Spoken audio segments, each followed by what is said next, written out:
मेरा नाम प्रीति है और आज मैं आपको पेरेंटिंग स्टाइल बताऊंगी जो कि डाइन बॉम्ब्रेट ने दी है।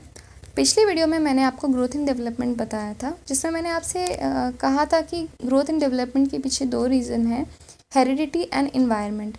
जिसमें इन्वायरमेंट के मैंने आपको कई फैक्टर्स बताए थे, जिसमें एक फैक्टर पेरेंटिंग स्टाइल भी था। तो मैंने आपसे कहा था कि इस पर मैं अलग से एक वीडियो बनाऊंगी, क्योंकि पेरेंटिंग स्टाइल पर अलग से क्वेश्चंस बहुत आते हैं कि कितने टाइप की पेरेंटिंग स्टाइल है, और वो पूछते हैं अक्सर कि ये कौन सा पेरेंटिंग स्टाइल होता है। कोई भी एग्जांपल देके आपसे पूछते हैं। तो गाइज़, हम यहाँ पे डिस्कस करते हैं कि डाइन बॉम्ब्रेट ने कौन से 3 पेरेंटिंग स्टाइल दिए हैं। एक तो इन्होंने अथॉरिटेटिव चाइल्ड रेयरिंग प्रैक्टिस बताई है, एक इन्होंने अथॉरिटेरियन पेरेंट्स बताएं, एक परमिसिव चाइल्ड रेयरिंग प्रैक्टिस। ये तीनों टाइप के पेरेंट्स हैं कि कैसे कैसे पेरेंट्स होते हैं। तो गाइस, सबसे पहले हम डिस्कस करते हैं कि अथॉरिटेटिव चाइल्ड रेयरिंग प्रैक्टिस यानी इस टाइप के पेरेंट्स कैसे पेरेंट्स होते हैं। तो मेरी नज़र में ये सबसे बेस्ट पेरेंट्स होते हैं। ये बहुत ही पॉजिटिव सोचते हैं, ये अपने बच्चों को काफ़ी फ्रीडम प्रोवाइड कराते हैं। ये इनकी बच्चों से काफ़ी हाई एक्सपेक्टेशंस होती तो हैं, लेकिन ये उन्हें फोर्स नहीं करते हैं कि वो उनकी एक्सपेक्टेशंस पर खरे उतरें।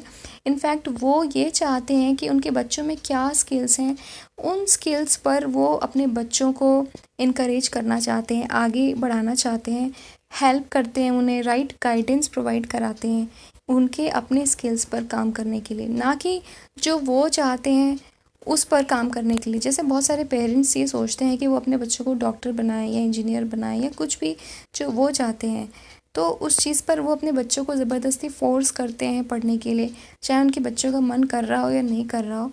लेकिन यहाँ पर ये पेरेंट्स ऐसे नहीं हैं। ये पेरेंट्स ये देखते हैं कि उनके बच्चों का इंटरेस्ट किस लाइन में है, किस फील्ड में है, उसके अकॉर्डिंग ही वो उनको हेल्प करते हैं। कि अगर उनके बच्चों में सपोज़ वो स्कूल जा रहे हैं और उनको लग रहा है कि उनका बच्चा बास्केटबॉल बहुत अच्छा खेल रहा है, तो वो उन्हें बास्केटबॉल में बहुत हेल्प करेंगे, काफ़ी मोटिवेट करेंगे कि वो उन्हें अच्छा बास्केटबॉल प्लेयर बना पाएँ। अगर उन्हें लग रहा है कि उनका बच्चा बास्केटबॉल प्लेयर बनना चाहता है, उस फील्ड में जाना चाहता है और उस फील्ड में वो अच्छा कर रहा है, तो वो उसी फील्ड में उनको हेल्प करते हैं आगे जाने के लिए, मोटिवेट करते हैं काफ़ी ज़्यादा।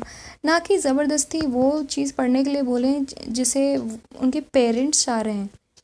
वो यहाँ बच्चों की चॉइस पर चलते हैं, लेकिन वो ऐसे नहीं है कि बिल्कुल ध्यान नहीं दे रहे हैं। वो साथ ही साथ गाइडेंस प्रोवाइड कराते हैं, बहुत हेल्प भी करते हैं, लेकिन उनके साथ रहते हैं, उनको कहीं गलत नहीं जाने देते हैं। तो इस तरीके से वो बहुत ही मोटिवेटिंग होते हैं और बहुत फ्रेंडली होते हैं अपने बच्चों के साथ में। और ऐसे जो पेरेंट्स होते हैं वो बहुत कॉन्फिडेंट होते हैं और वो अपने बच्चे पे बहुत विश्वास भी करते हैं। तो गाइज़, जो नेक्स्ट टाइप ऑफ पेरेंट्स हैं वो हैं अथॉरिटेरियन। ये जो पेरेंट्स होते हैं, ये पेरेंट्स काफ़ी स्ट्रिक्ट होते हैं और बहुत डिमांडिंग होते हैं। इनकी जो एक्सपेक्टेशंस होती हैं वो बहुत हाई होती हैं बच्चों से, और वो ये जानने की कोशिश भी नहीं करना चाहते कि उनके बच्चे क्या चाहते हैं। वो बस अपनी डिज़ायर्स हैं वो ज़बरदस्ती बच्चों पर थोपते हैं, अपनी इच्छाएं कि तुम्हें यही बनना है। जैसे बहुत से पेरेंट्स अपना माइंड मेकअप कर लेते हैं मैं अपने बच्चे को डॉक्टर ही बनाऊंगा, तो मैं ये सोच ही नहीं रहा कि वो क्या स्किल्स लेकर आए, क्या उसका वाकई साइंस में, बायोलॉजी में इंटरेस्ट है भी कि नहीं है। उसका चाहे किसी भी फील्ड में इंटरेस्ट है, लेकिन मैं उसे ज़बरदस्ती थोप रहा हूँ कि नहीं, तुम्हें यही पढ़ना है और यही तुम्हें याद करना होगा, अगर तुमने नहीं याद किया तो मैं तुम्हें मारूंगा। इस तरह का उनका एटीट्यूड होता है। ये लोग बहुत स्ट्रिक्ट होते हैं, अपने एक रूल सेट कर लेते हैं और बच्चे को बहुत ज़्यादा फोर्स करते हैं कि वो उन रूल्स को फॉलो करें। यहाँ पर जो वो बच्चे होते हैं उन्हें काफ़ी बार पनिशमेंट भी मिलती है, काफ़ी सीवियर, और इस वजह से वो उस लेवल तक नहीं आ पाते हैं जिस लेवल तक वो आ सकते थे अपने पेरेंट्स की वजह से, क्योंकि वो अपनी इच्छाएं अपने बच्चों पर थोप रहे हैं, ना कि बच्चे क्या चाहते हैं उस पर फोकस करें।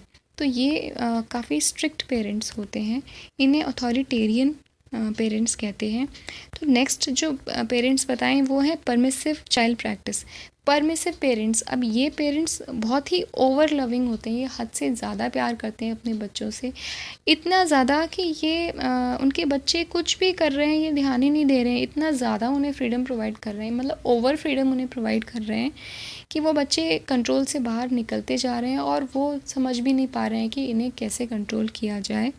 और वो कभी अपने बच्चों को चेक ही नहीं करते हैं कि उनके बच्चे कर क्या रहे हैं। और इस तरीके से जो उनके बच्चे हैं, जो माँ बाप ध्यान नहीं दे रहे हैं, अपने ही काम में लगे हुए हैं या अपने मोबाइल में लगे हुए हैं या अपने करियर पे इतना ज़्यादा फोकस कर रहे हैं कि बच्चे क्या कर रहे हैं उस पर उनका ध्यान ही नहीं है, तो वो बच्चों को बिल्कुल चेक नहीं करते हैं। तो उनकी एब्सेंस में बच्चे क्या कर रहे हैं, वो बच्चों की इतनी उम्र नहीं होती है उस वक्त कि वो फ्रीडम का एकदम राइट फ़ायदा उठा पाएँ, इसलिए वो गलत लाइन पर भी जा सकते हैं। लेकिन ये पेरेंट्स बिल्कुल ध्यान नहीं देते, वो पूरी तरीके से अनइन्वॉल्व होते हैं अपने बच्चों के साथ में, किसी भी तरीके से ये ध्यान नहीं देते हैं। इस तरह के जो पेरेंट्स होते हैं वो मतलब बहुत ज़्यादा प्यार करते हैं, ऐसा उनको लगता है कि उन्हें उनके बच्चों को ज़रा सी भी तकलीफ़ ना हो जाए, ये सोच के वो अपने बच्चों को थोड़ा सा भी उनके साथ स्ट्रिक्ट नहीं होना चाहते या थोड़ा सा भी उन्हें अपने हिसाब से कुछ भी बोलना नहीं चाहते हैं, बस बच्चे जो चाह रहे हैं वो होने दे रहे हैं। जैसे कि बच्चे ने बोला कि मुझे ये खिलौने चाहिए, तो वो दिलवा दिए, फिर उन्होंने वो खिलौना दूसरे ही दिन तोड़ दिया, फिर वो ज़िद कर रहे हैं मुझे एक और नया चाहिए, तो वो दिलवा दिया, इस तरीके से फिर तोड़ दिया, फिर दिलवा दिया। तो इस तरीके से वो बच्चे बहुत ज़्यादा ज़िद्दी भी हो जाते हैं, अगर उनकी इच्छाएं पूरी नहीं होती तो वो बहुत बुरी तरीके से चिल्लाते हैं, चीखते हैं। बड़े होकर बहुत मुश्किल हो जाता है ऐसे बच्चों के साथ में, तो ये भी एक तरीका सही नहीं है। और इनको इतनी ज़्यादा फ्रीडम दे दी जाती है कि उस कम उम्र में उनको नहीं पता होता है कि इस फ्रीडम का उन्हें सही फ़ायदा कैसे उठाना चाहिए, बल्कि वो उसका गलत फ़ायदा उठा लेते हैं और अपनी लाइफ स्पॉइल कर देते हैं। तो इस वजह से ऐसे जो पेरेंट्स हैं इन्हें परमिसिव पेरेंट्स कहते हैं। तो इस तरीके से इन्होंने 3 टाइप के पेरेंट्स बताए हैं। तो यहाँ पर मैंने इस पिक्चर के थ्रू इन तीनों टाइप्स के पेरेंट्स को समझाने की कोशिश की है आपको। यहाँ पर एक लड़की है जिसका नाम परी है और जो खाना नहीं खा रही है, और यहाँ पर एक आदमी की भी तस्वीर है जो इसके फादर हैं। और फर्स्ट जो पिक्चर है सबसे ऊपर वो अथॉरिटेरियन पेरेंट्स हैं।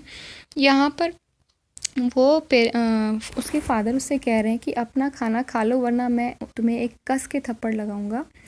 तो यहाँ पर जो ये लड़की है ये रो रही है। और दूसरे वाले पिक्चर में जो कि परमिसिव पेरेंट्स हैं, यहाँ पर इसके फादर बोल रहे हैं कि जैसे वो लड़की खाना खाने से मना कर रही है तो उसके फादर बोल रहे हैं कि ठीक है बच्चे मत खाओ, क्या तुम्हें चॉकलेट चाहिए इसकी जगह पर। तो यहाँ पर जो परमिसिव पेरेंट्स वो यही दिखा रहा है कि वो जो बच्चा चाह रहा है बस वही करना चाह रहे हैं, जो भी बच्चे को अच्छा लगे वो उसके लिए क्या ठीक रहेगा उस पर बिल्कुल ध्यान नहीं दे रहे हैं। तो जो तीसरा वाला है वो है अथॉरिटेटिव पेरेंट्स। यहाँ पर बच्चा अगर खाना नहीं खाता तो उसके पेरेंट्स उसको बोल रहे हैं, उसका फादर उसको बोल रहा है कि अपना खाना खा लो क्योंकि इस खाने से तुम हेल्दी और स्ट्रॉन्ग बनोगी। तो इसे कहते हैं अथॉरिटेटिव पेरेंट्स, जिन्होंने उसको फोर्स भी नहीं किया है रॉन्ग तरीके से, नेगेटिव वे में, और बिल्कुल ही मतलब अनइन्वॉल्व भी नहीं दिखाया कि ठीक है उसको क्या अच्छा लग रहा है वही कर दूं, बल्कि उन्होंने एक राइट रीज़न दिया कि खाना क्यों खाना चाहिए बहुत ही प्यार के साथ में। तो इससे बच्चे को समझ में आता है कि जो काम करने से वो मना कर रहा है उसके लिए ज़रूरी क्यों है। तो इस तरीके से वो मोटिवेट हो रहा है। तो इस तरीके से मैंने इस पिक्चर में तीनों टाइप के पेरेंट्स को समझाने की कोशिश की है। गाइस कोई भी आपको क्वेश्चन पूछना हो जो आपको समझ ना आ रहा हो तो आप नीचे कमेंट में मुझसे पूछ सकते हैं। और मेरा ये वीडियो देखने के लिए बहुत बहुत थैंक यू। और आगे मेरी वीडियो देखने के लिए मेरी वीडियो को लाइक करें और सब्सक्राइब करें। Thank you so much guys.